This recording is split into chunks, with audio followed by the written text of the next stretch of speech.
부양가족 몇 명이냐라는 것은 사실 변제계획안 작성할 때 굉장히 주의하셔야 되는데 내가 여기 해당되는지 여부를 꼭 확인하십시오. 안녕하세요. 서울회생법원 파산관제인 배정우 변호사입니다.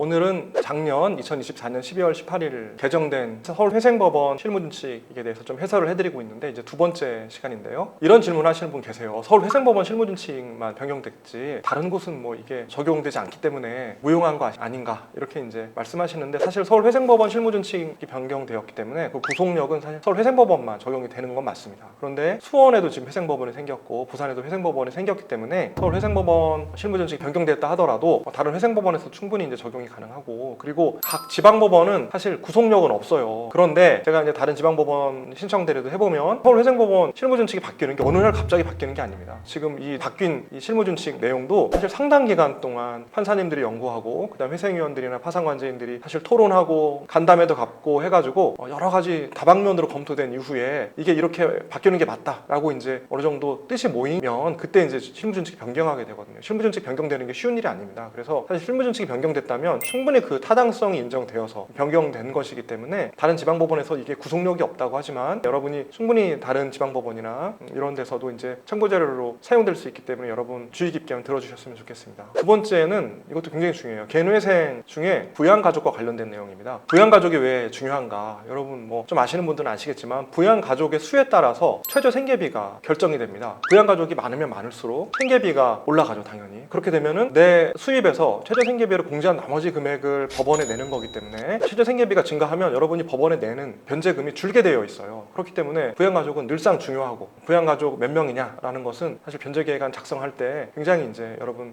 주의하셔야 되는데 통상적으로 지금까지 실무례는 배우자나 아니면 성년 자녀인 경우에는 부양가족을 보진 않았습니다. 근데 얼마 전에 배우자인 경우에 그러니까 전업주부인 경우가 많죠. 그런 경우에 특정한 조건 하에서는 부양가족으로 이제 인정이 됐죠. 그래서 만약 배우자를 부양가족으로 넣어서 변제계획안을 작성하면은 법원에서 이제 정말 부양가족인지 여부를 확인하는 여러 가지 이제 자료를 제출하라고 합니다. 그래서 소명이 되면 이제 배우자도 부양가족으로 이제 인정이 될 수 있죠. 근데 이번에 작년 2024년 12월 18일부로 이제 시행되고 있는 실무준칙에 드디어 성년 자녀 중 일정 조건 하에 있는 자는 부양가족으로 보게 됐어요. 여러분 생각해 보세요. 이제 막 대학교 들어갔다고 칩시다. 그런 아이가 사실 고등학교 고3이랑 특별히 뭐 다른 게 없잖아요. 오히려 돈이 들어가면 더 들어갔지. 대학 등록금도 들어가고 그러면은 당연히 이제 성년이긴 하지만 사실상 양육비, 부양료가 돈이 들어간단 말입니다. 그래서 이제 상담하다 보면 우리 애가 성년이긴 하지만 이제 대학교 1학년이고 돈도 많이 들어가는데 어떻게 이게 부양가족이 안 들어가냐 사실 이해 못 하시는 분들이 상당히 많았어요. 그래서 이제 법원에 이건 좀 문제가 아닌가라고 이제 문제 제기를 많이 하고 간담회 때나 이럴 때 변호사님들이 이건 좀 넣어달라 이렇게 요청을 많이 하고 해서 이제 법원에서도 심도 있게 이제 토의를 하고 해서 결국에 최근에 성년인 자녀인 경우에도 일정 조건 하에서 부양가족으로 인정이 되게 되어 있습니다. 실무준칙상 그 내용을 제가 좀 설명해 드리려고 해요. 구체적인 내용은 회생법원 내에 생계비 검토위원회라고 있습니다. 생계비 검토위원회에서 회의 결과 자녀가 만 21세 미만으로서 과거 1년 소득이 없거나 소득금액 합계액이 100만 원 미만인 경우